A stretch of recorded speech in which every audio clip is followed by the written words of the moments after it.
जय हिंद दोस्तों, हम लोग राकेश यादव सर का एसएससी बुक का सॉल्यूशन कर रहे हैं जिसमें नंबर सिस्टम कर रहे हैं। इसमें टाइप नंबर 8 तक हम लोग कर लिए हैं। इसका लिंक आपको डिस्क्रिप्शन में मिल जाएगा। महत्वपूर्ण सूचना यह है दोस्तों कि आपको राकेश यादव सर का एसएससी बुक का कंप्लीट पीडीएफ चाहिए तो इसके लिए इस नंबर पे आप व्हाट्सअप करें और RS 40 रुपया पेड करें, आपको ये बुक मिल जाएगा। और दोस्तों वीडियो को लाइक करें, चैनल को सब्सक्राइब करना ना भूलें। चलिए बिना बात किए हम लोग टाइप नंबर 9 का सवाल नंबर 1 देखते हैं। सवाल नंबर 1 कहता है यदि 433, 456, 43 n का इकाई अंक n+2 है तो n का मान क्या होगा। तो मेरे भाई जो नंबर गिवन है पहले उसको लिख लेते हैं। क्या क्या है, 433 है, फिर 456 है, फिर 43 और n है। इस n का वैल्यू पता करना है, तब हमें निकाल लेना है फिर बाद में n+2 का वैल्यू क्या होगा। तो मेरे भाई इकाई अंक पता करना है तो इकाई को हम गुना करेंगे। तो इसमें इकाई अंक 3 है, इसमें इकाई अंक 6 है, तो 6 18 हो जाएगा। कितना हो जाएगा मेरे भाई, 18 हो जाएगा। तो हम 18 लिख लेंगे, बट इस 8 को हम लोग अंडरलाइन करेंगे। अब मेरे भाई क्या करना है, यहाँ पे हमें पता नहीं है कि n क्या होगा, ठीक है। तो 8 × n कर लेते हैं इक्वल n+2 करते हैं, ठीक है। तो n का मान क्या रखें मेरे भाई, n का मान आप अगर 6 रखते हो तो 8 × 6 48 होता है। कितना होता है, 48 होता है। और यहाँ 6 रखते हो तो 8 + 2, 6 + 2 8 होता है, ठीक है। तो इस तरह n का जो वैल्यू हो सकता है बाई ऑप्शन यूज हम लोग कर लेंगे D, तो क्या होगा, 6 होगा। सवाल नंबर 2 है यदि x = 633 की पावर 24 माइनस 277 का पावर 38 प्लस 266 का पावर 54 है तो इकाई अंक पता करना है। तो मेरे भाई इसमें क्या करेंगे, जो पावर गिवन है 24, 38 और 54, इसको 4 से भाग करो। शेषफल अगर 0 आता है, शेषफल कितना आता है मेरे भाई, 0 आता है, तब घात के रूप में पावर जो है ऑलवेज 4 ही रहेगा। लेकिन रिमाइंडर आ जाता है, शेषफल आता है। कौन सा शेषफल हो सकता है, 1, 2 कुछ भी हो सकता है।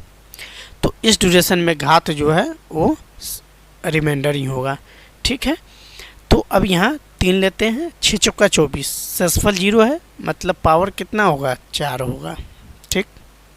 यहाँ 7 है तो 9 × 36, 2 रिमाइंडर बचा शेषफल, तो 2 स्क्वायर कर लेंगे, 2 बार 7। यहाँ 6 है, 9 × 6 = 54, तो 4 से लगाओ 54 को, तो 4 × 4, 4 × 12, 2 आया तो 2 होगा, ठीक।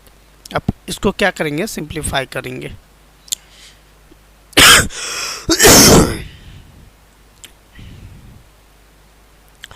अब मेरे भाई 3 के पावर 81 है।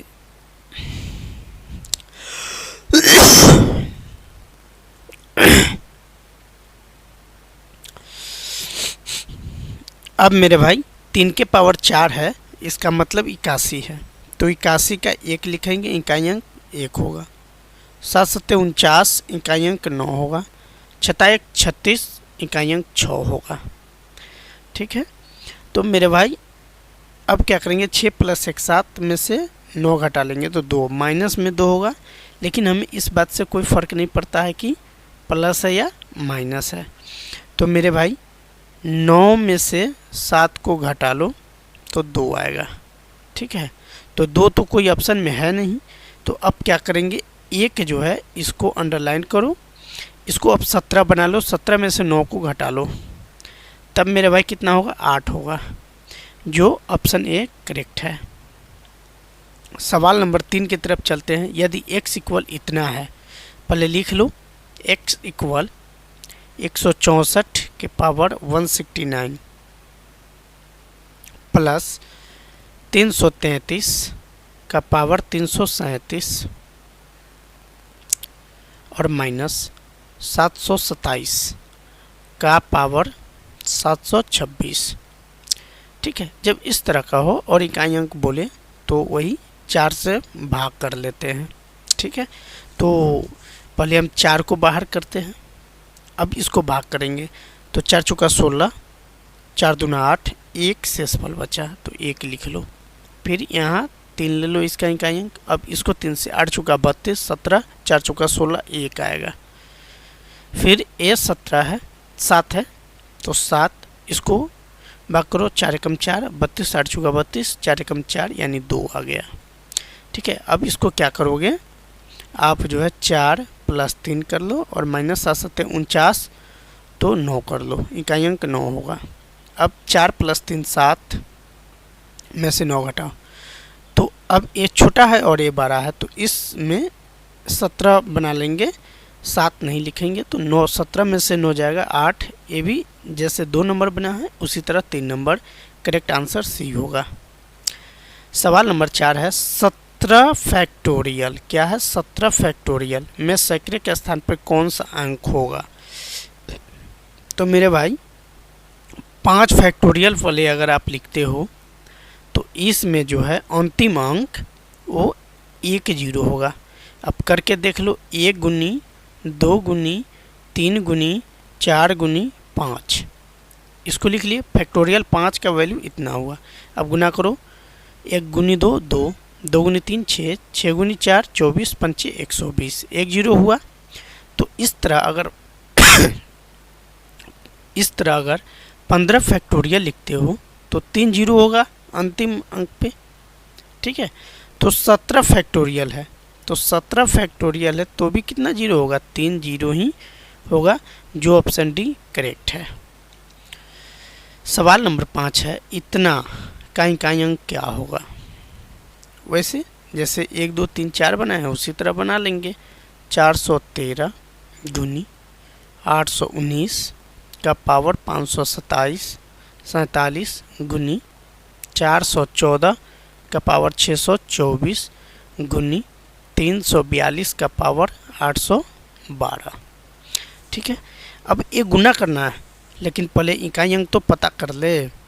तो 7 है, 4 एकम 4 0, 13, 4 चौका 4 3 12, 4 चौका 16 तो हासिल रिमाइंडर 1 हुआ गुनी 9।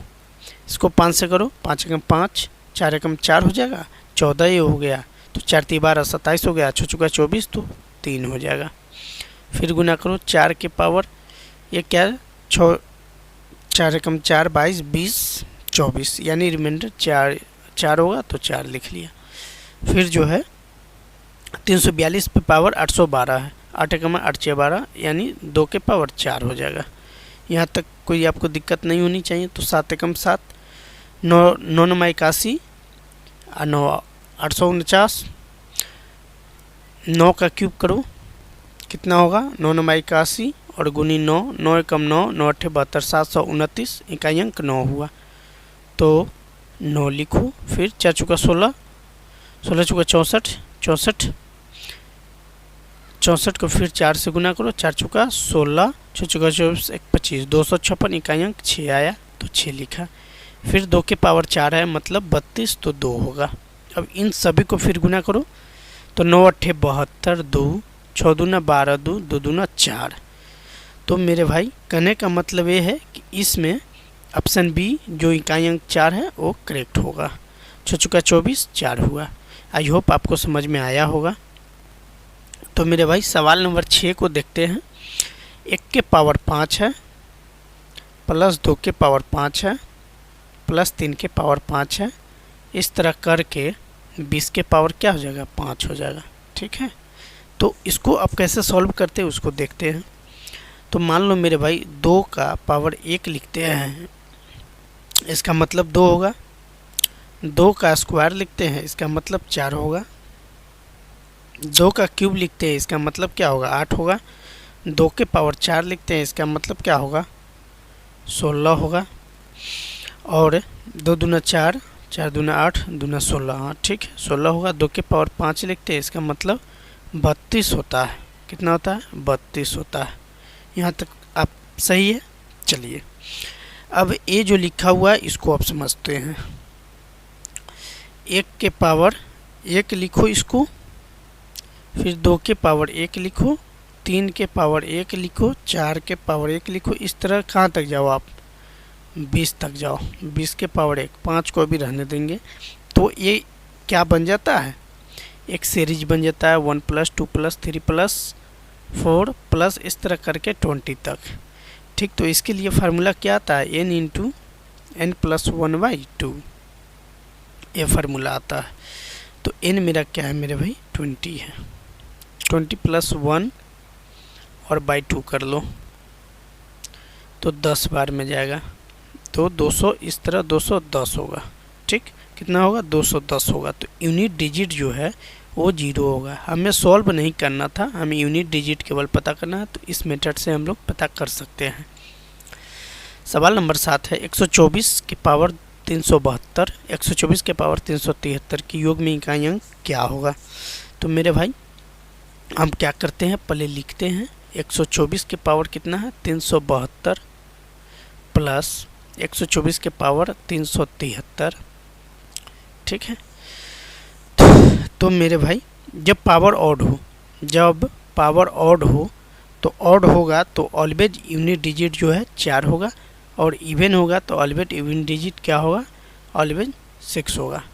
तो यहाँ क्या है, इवन है तो 6 होगा, और ऑड है तो कितना होगा, 4 होगा। तो 10 + 4, 4 + 6 10। तो इवन यूनिट डिजिट यूडी क्या हुआ, 0 हुआ, जो ऑप्शन डी करेक्ट होगा। सवाल टाइप नंबर 10 हम लोग आ गए। और सवाल नंबर 1 कहता है, संख्या 720 के गुणनखंड में 1 और 720 को छोड़कर कुल गुणनखंडों की संख्या कितनी है। तो मेरे भाई पहले हम क्या करते हैं, पहले प्राइम फैक्टराइज कर लेते हैं। प्राइम फैक्टराइज कर लेते हैं। तो मेरे भाई इसको करते हैं तो 2 के पावर 4 गुनी 3 का स्क्वायर और गुनी 5 के पावर 1 आता है। इतना फैक्टराइज करेंगे 720 का तो होगा। ठीक है, तो अब नंबर ऑफ फैक्टर्स लिख लेते हैं।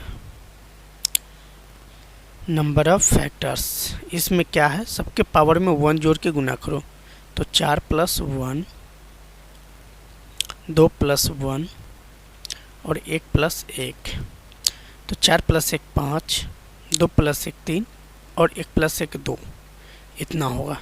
ठीक है, तो 5 × 15 × 30, कितना हुआ, 30। अब इसमें सवाल में करा 1 और 720 को छोड़कर, मतलब 2 अंक को छोड़ दो तो 28 होगा। 30 - 2 28, जो ऑप्शन सी करेक्ट है। 3600 के कितने गुणनखंड है। तो मेरे भाई पहले लिख लेंगे 3600, इसके गुणनखंडों की संख्या में पता करना है। तो 3600 को लिख सकते हैं 9 × 4, तो 9 × 36 हो जाएगा। और 100 है तो 100 को लिख सकते हैं कितना, 25 × 4, जो एक वर्ग का रूप ले लेगा।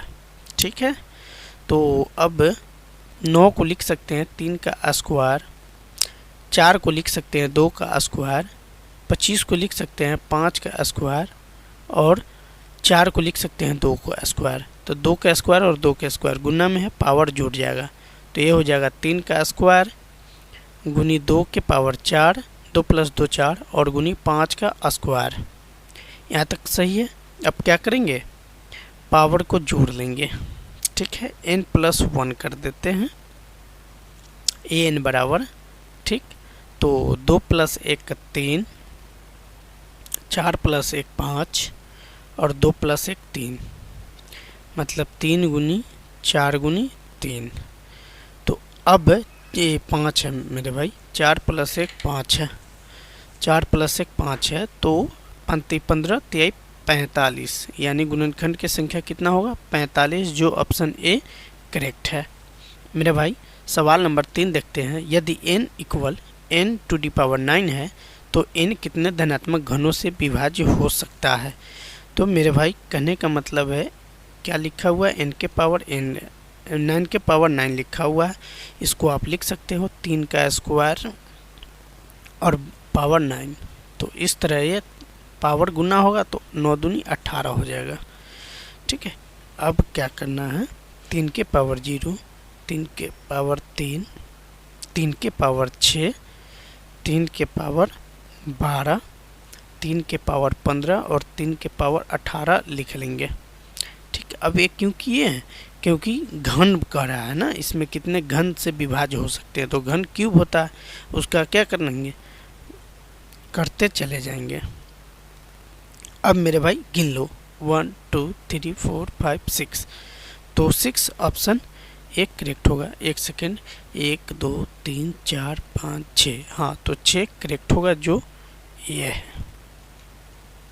सवाल नंबर 4 है, यदि n इक्वल 3 के पावर 14 प्लस 3 के पावर 13 माइनस 12 है तो n का सबसे बड़ा अभाज्य गुणनखंड क्या है? तो मेरे भाई पहले n इक्वल जो गिवन है उसको हम लिख लेंगे। तो 3 के पावर 14 प्लस 3 के पावर 13 और माइनस 12। ठीक, तो इसमें से कुछ कॉमन आने वाला है, उसको कॉमन आप ले लो। 3 के पावर 13 लेंगे कॉमन, तो 3 के पावर 1 बच जाएगा, मतलब 3 बच जाएगा और यहाँ 1 बच जाएगा। इसमें से 12 क्या करो आप, घटा लो। ठीक है, अब 3 के पावर 13 है और गुनी 3 प्लस 1 4 और माइनस, इसको लिख सकते हो आप 4 गुनी 3 लिख सकते हो। अब इसमें से कुछ कॉमन आ जा रहा है मेरे भाई। 3 के पावर 12, आप इसको आप ऐसे लिखो, आप 3 के पावर 12 गुनी 3 गुनी 4, मतलब 4 3 12, और इसको भी 3 गुनी 4 कर लो। यहाँ तक आप सही हो। अब मेरे भाई 12 और 12 आ गया। ठीक है, मतलब 12 को आप बाहर ले लोगे तो ये हो जाएगा 3 के पावर 12 और माइनस 1 हो जाएगा। ठीक है, तो अब इतना को हम कैसे लिख सकते हैं उसको आप देख लो। तो इतना अब इसको लिख सकते हो आप 3 के power 6 minus 1, a minus b a plus b के फार्मूला हम लगा देंगे इस पे, ताकि सॉल्यूशन हो सके इजीली। तो 3 के पावर 6 का मतलब होता है 729 माइनस 1, इसमें भी 729 प्लस 1 कर लेंगे। आई होप आपको ये समझ में आता होगा। तो 12 गुनी 729 में से 1 घटाओगे तो 728 होगा, और 729 में 1 जोड़ोगे तो 730 होगा। ठीक है, अब इसको क्या करना है, 12 गुनी 728 गुनी, इसको आप लिख सकते हो 73 गुनी 10 लिख सकते हो। क्या लिख सकते हो, 73 गुनी 10 लिख सकते हो। तो इसमें सबसे बड़ा जो प्राइम अभाज्य गुणनखंड का था वो कितना है, 73 है। कितना है, 73 है, जो ऑप्शन डी करेक्ट है। तो इतना आपको करना पड़ेगा। सवाल नंबर 5 है, 30 के पावर 5 क्या है, 30 के पावर 5 और गुनी 24 के पावर 5 के अभाज्य गुणनखंडों की संख्या कितनी है? तो मेरे भाई 30 को हम क्या लिख सकते हैं, 30 को लिख सकते हैं 2 गुनी 3 गुनी 5, यानी प्राइम फैक्टराइज हम इसका कर दिए और इसके पावर 5 डाल दिए, फिर गुना में 24 है। क्या है, 24 है। तो 24 को लिखेंगे 2 गुनी 12, 2 गुनी 6 और 2 गुनी 3, यानी 2 गुनी 2 गुनी 2 8 और गुनी 3 24। तो इसके पावर भी 5 लिख लेंगे। अब क्या करेंगे, सबको अलग अलग कर लेंगे। तो 2 के पावर 5 गुनी 3 के पावर 5 गुनी 5 के पावर 5 हो जाएगा। और इसमें भी उसी तरह करेंगे, 2 के पावर 3 है और गुनी 5, तो 2 के पावर कितना हो जाएगा, 15 हो जाएगा। तो 2 के पावर 15 ना समझ में आए तो आप ऐसे समझ सकते हो, 2 के पावर 3 और गुनी 5, तो 2 के पावर कितना हो जाएगा, 15 हो जाएगा, और 3 के पावर फिर 5 है। ठीक है, तो 3 के पावर 5 और 3 के पावर 5, 3 के पावर 10 हो जाएगा, 2 के पावर 15 प्लस 2 के पावर 5, 2 के पावर कितना हो जाएगा, 20 हो जाएगा। तो 2 के पावर 20 और गुनी 3 के पावर 5 प्लस 5 10 और गुनी 5 के पावर 5 हो जाएगा। ठीक है, तो अब क्या कहता है, प्राइम फैक्टर है, प्राइम फैक्टर इसके कितने हैं? तो क्या करेंगे, सभी को जोड़ देंगे, 10 20 प्लस 10 30, 5 35। तो 35 कौन सा ऑप्शन है, ऑप्शन ए है 35, ए आपका करेक्ट होगा। आई होप आपको समझ में आया होगा। तो सवाल नंबर 6 की तरफ चलते हैं। सवाल नंबर 6 कहता है 334 गुनी 545 गुनी 7p संख्या 3340 से विभाज्य है, तो p का न्यूनतम मान होगा। तो मेरे भाई इस नंबर को पहले क्या करेंगे, लिखेंगे 334 गुनी 545 और गुनी 7p है। इसको भाग करना है 3340 से, तो हम 3340 यहाँ पहले लिख लेते हैं। अब इसको क्या करते हैं, सिंप्लीफाई करके छोटा कर लेते हैं। तो ए कितना है 334 है तो 334 लिखेंगे। ए कितना है 545 है तो 545 लिखेंगे। और 7p लिखेंगे। हमें एटलीस्ट 7p का ही न्यूनतम मान निकालना है। तो 334 को आप लिख सकते हो 334 3 गुनी 10, तो ए हो जाएगा 3340। ठीक, अब 334 से 334 आपका कट जाएगा और फिर अब ए जो है 5 से 2 बार में जाएगा और ये 5 से फिर जाएगा 1 9 5 45 109 बार में जाएगा। ठीक, अब क्या करेंगे मेरे भाई, अब 109 गुनी 7p कर लेंगे और बट्टा में 2 कर लेंगे। ठीक, अब p के मान कितना रखें, तो p के मान आप अगर रखते हो 2 तो ये हो जाता है 72। कितना हो जाता है 72 हो जाता है। p के मान 2 रखोगे तो 72 हो जाएगा और 2 से इसको जब काटोगे तो 36 बार में चला जाएगा। कितने बार में जाएगा 36 बार में। तो बाई ऑप्शन आप 2 लेकर बना सकते हो। ऑप्शन 1 करेक्ट है 2। सवाल नंबर 7 है, क्या कहता है 3 क्रमागत विषम संख्याओं का गुणनफल 1287 है तो 3 संख्याओं में से सबसे बड़ी संख्या कौन है उसको लिख लेना है। तो मेरे भाई हम पहले क्या करते हैं, मान लेते हैं 3 क्रमागत विषम संख्या, एक ठो x हो जाएगा, दूसरा x + 2 हो जाएगा और तीसरा x + 4 हो जाएगा। यहाँ तक सही है। तो इसके गुणनफल कहता है तो सबको आपस में क्या करो, गुना कर लो, x + 2 फिर x + 4 कर लो और इसका इक्वल करके 1287 आप लिख लो। अब क्या करोगे, सबको मल्टीप्लाई करोगे, है ना। तो मल्टीप्लाई ना करके आप बाई ऑप्शन ए ले लोगे। क्या ले लोगे, बाई ऑप्शन ए। तो बाई ऑप्शन ए कितना है 9 है। तो x का वैल्यू सभी जगह 9 रखो। तो 9 × 9 + 2 कर लो और फिर 9 + 4 कर लो और इक्वल 1287 आ गया तो करेक्ट है, वरना गलत है। तो 9 2 11 हो जाएगा और 9 4 13 हो जाएगा। आप इसको क्या करो, गुना करो। ठीक।